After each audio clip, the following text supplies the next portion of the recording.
Hey folks, welcome back to another HP Gaming GameLINK video. Today we're going to be arming ourselves with pitchforks, picking up our torches, building up our defenses, and beating back the dark as we take a look at AEG's Meeples and Monsters.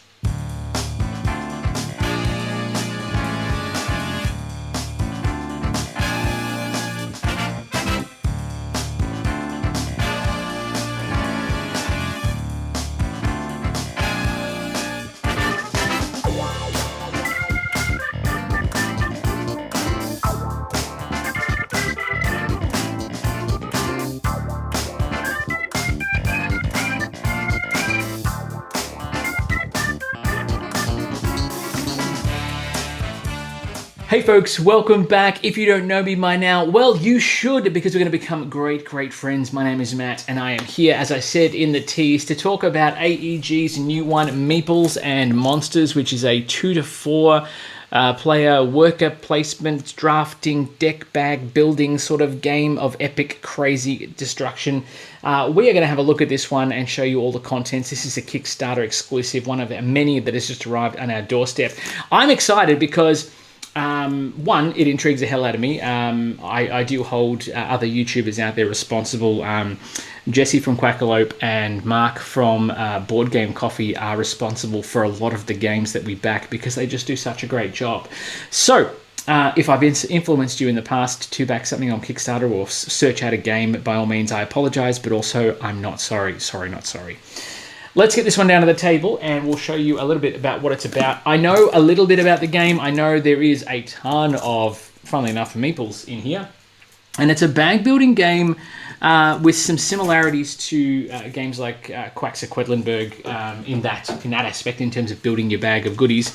But then it comes down to tower defense. So I think, from what I understand, it's not tower defense in that you're, getting a massive amount of monsters that are lining up. You all have a different quadrant that you're trying to look after in that respect. So I think, from what I understand as well, the King's Guard has basically just ceased to be, and it is left to the villagers to rise up against the crazy monsters that are invading town and do the job for them, because that's what we as a general populace do. The government does very little in the end, as it turns out. But most importantly, first thing is the plastic goes on the floor. We have thrown a lot of plastic on the floor today. That's what's going on. That's okay. I don't mind. There is Meeples and Monsters in all its stunning glory. The guys in the Meeple outfits are beating back these little goblin dudes, guys with heavy weapons, ninjas, guys lurking up here. It is just epic, and this little Kickstarter foil thing looks kind of cool too. I'm interested to see how this plays out. I'm excited too because once we've unboxed this one, it might be an opportunity for myself and Charlotte to give you a bit of a playthrough demo as well. Look out for that one. So, Meeples and Monsters, we're going to put this one over. There we go, we'll put that over there. Hopefully not against the microphone of doom. You know what, let's pop it over this side just because we can. There you go. Look at that. Look at that crazy artwork. We love it. It's brilliant. Go the Meeples. Meeples or the Monsters? Which side are you on? I know I'm on the side of the Meeples, that's fine. Rulebook there. Now, this is AEG, so I expect the production to be pretty polished in that respect. There are other games that we have, Mystic Vale, things like that, look absolutely amazing. The rulebook is really huge. The realm of Rohan is has been beset upon by the evil forces of Moredraw. Moredraw as in because they keep drawing more and more enemies from their stacks. Meeples of different colours, player markers, cloth bags, etc, etc. There's all sorts of crazy stuff going on here. This is basically how to how to set up the game, how to play the game, etc. There is talking about the expansion, turn sequence, wooden glue, draw phase, how to build stuff, and all the other stuff that goes along with it, ending the game, frequently asked questions, and a nice little reference sheet on the back as well, which is awesome. We dig that.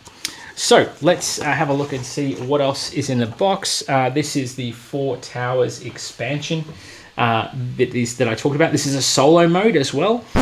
Hey folks, it's Matt from the future here with an apology, a massive apology. In my haste when I was doing this unboxing, I actually forgot.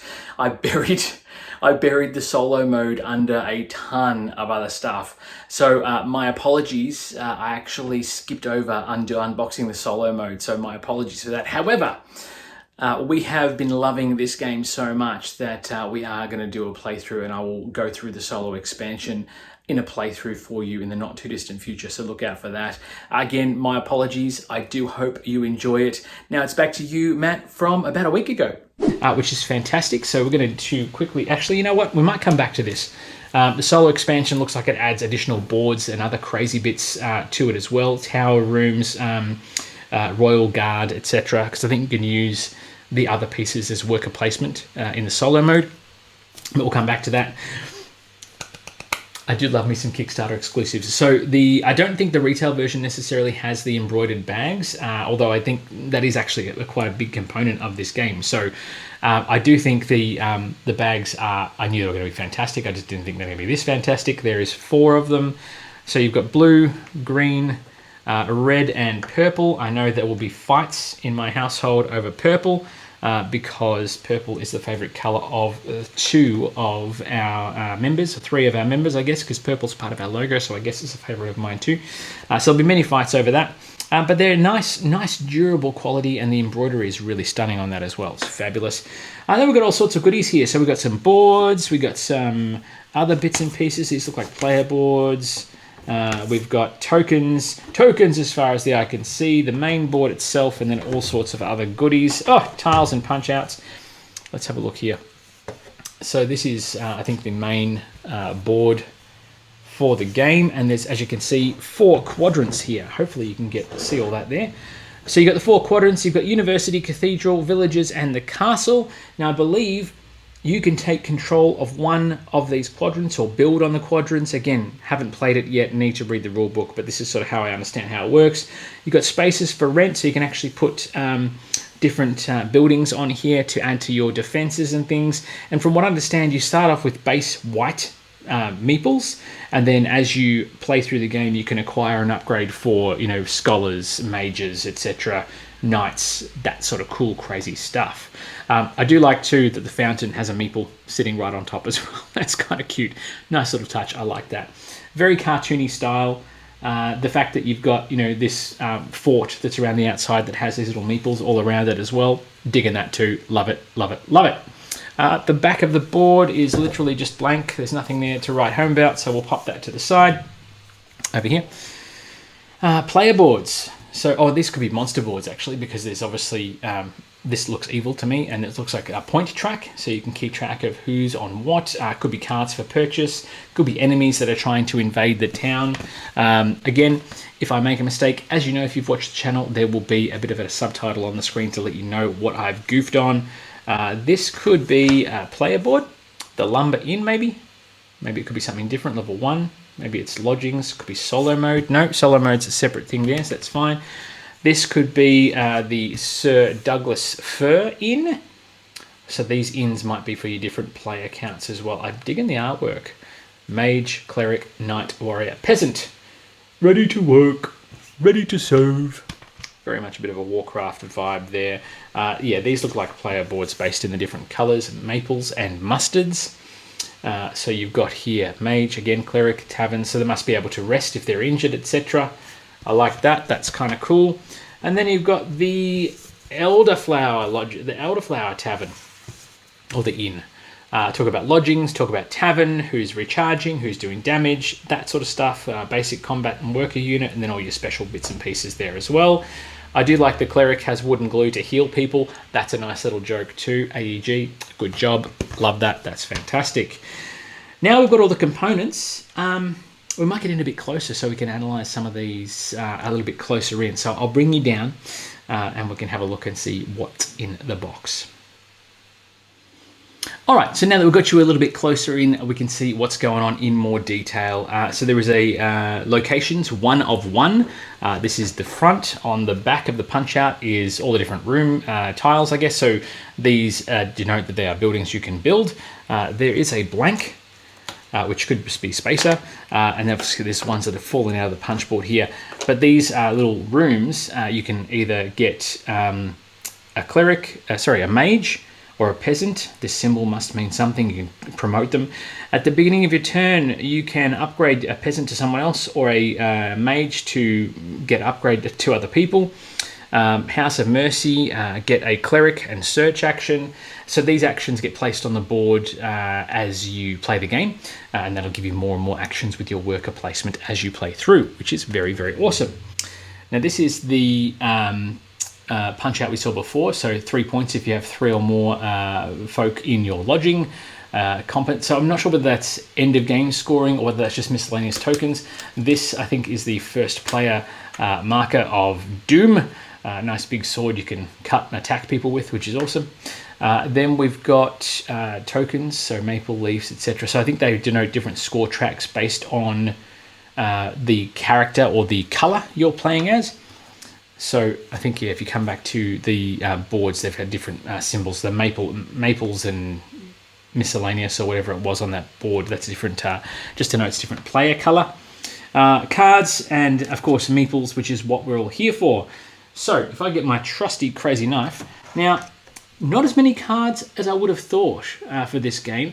There is, however, more meeples than I would have thought, so the trade-off is good in my opinion. There are little pulls on these packs of cards, but I don't really have time for that. So I've just got my trusty knife to just rip into stuff here and go through it all with you. I have been shooting quite a few videos of late trying to get ahead. So for those of you who are our Patreon subscribers, thank you very much for your support. It's allowing us to get ahead and get some new gear and create better quality videos. So thank you.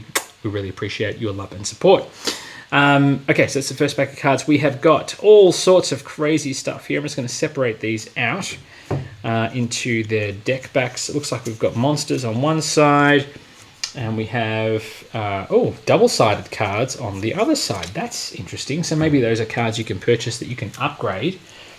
And then it looks like we've got other resource cards here, maybe. I'll have to have a look and see what's going on. More plastic for the floor. So we've got some cards with a white back there. We've got more monster cards, which we'll put there, and the double-sided cards there, which is fantastic. All the meeples as well.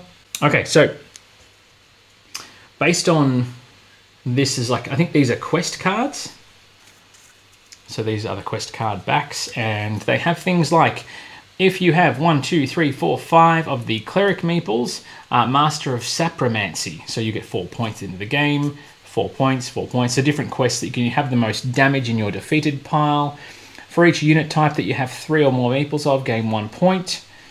Have the most skulls in your defeated pile. Have a quest for the common meeple. I love it. Defeat a monster with 2 knights to rescue Lady Ash, and that'll give you extra rewards. So these are just like different quests that come up obviously during play and will help you get victory points for the end game, which is obviously very, very important. Then we have some monsters that you can smack on with. So I think the Dark Council cards, maybe they're different. Okay.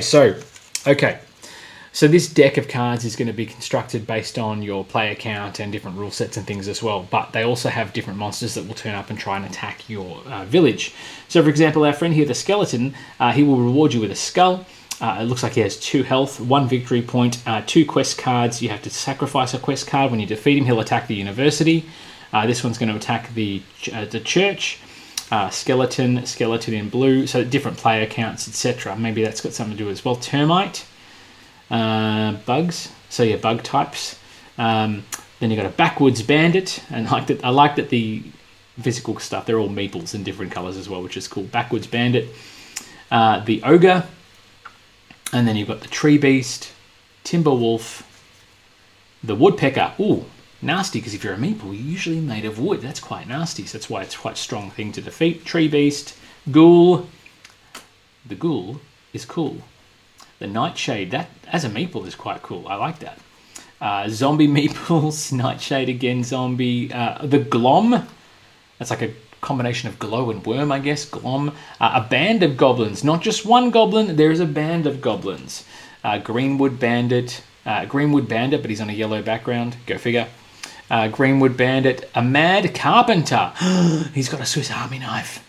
He means business. A necromancer, mangrove bandit. The puppet master, plywood golem, a giant beaver. Now, beaver obviously eats wood and uses it to make barricades and things, so that's not appropriate either. A dragon, which burns things. The varnished mummy. The gelatinous cube, which is a giant timber, giant block of timber. That's kind of cool. Nightmare rider. Sauron, because he's got a giant saw. AEG. That's actually a bad joke. Dark Overlord, 1 point if no one is assigned, and obviously he means business. He's one of the bosses at the end of the game. Sapsucula, Dark Overlord, a Balsa Doom, again Balsa Wood, and Combustor, a henchman. And then you got these Dark Council Arrives cards, so they obviously dictate almost like a game timer, I guess. The first card, then obviously symbols you can assign to the Dark Council, things that happen, things that progress the game to the next chapter, and based on the enemies that you defeat, you'll basically gain bonuses and rewards with those quest cards we saw earlier. Let's put those back in. And then we have our basic cards. So we've got upgraded cards. I think these are upgraded ones. Maybe I'm wrong. I don't know. Level 1, level 2, level 3. So let's see. We've got a paladin here, which is level 1. +1 damage for each level of monster the paladin is assigned to. And then on the back, it's a level 2. Is it the same card? Yes. So they're double-sided. Some of them have different things on them, I would imagine. Monsters with the ranger is assigned to are worth +1 victory point. I'm assuming that means VP. 3 damage. Shaman. I like that. I like he's got little sheep meeples that he's built. That's cool. You can choose a basic unit type. Shaman counts as both a shaman and that basic unit type when assigned to a location or a monster. That's cool. The warrior.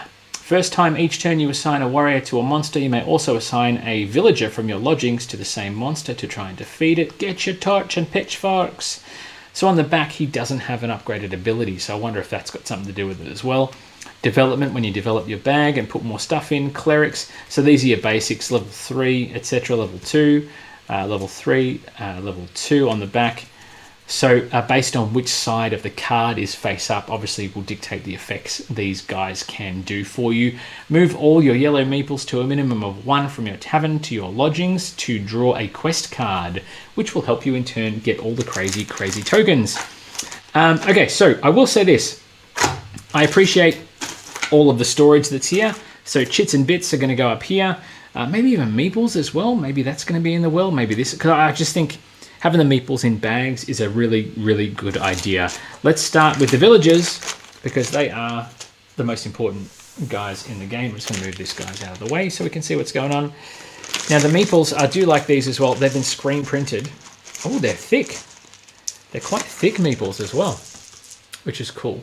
So these guys, they're just basic peasant meeples that you can put in your bags. They're white on the back and they've been screen printed on the front, just so you know who they are. Meeples as far as the eye can see. Now I believe these villagers all have the same face on them. I would have liked a little bit of variety. It would have been nice if there was more than one different printing on there.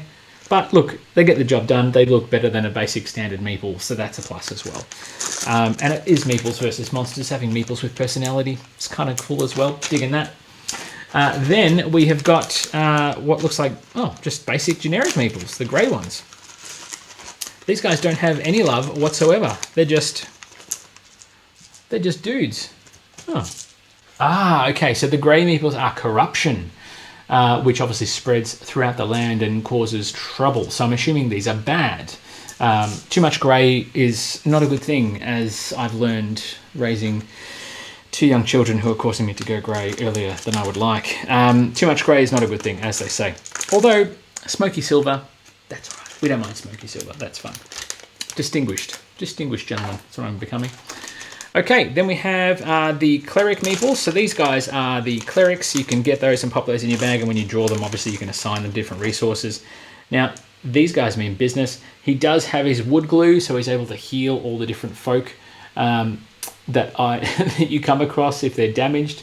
Maybe you bring him into your lodgings if you're running an inn or a tavern and just runs around with the wood glue and heals people. Definitely someone you want to have on your team so you can keep your troops alive and well and take the fight to those evil guys of Moredraw.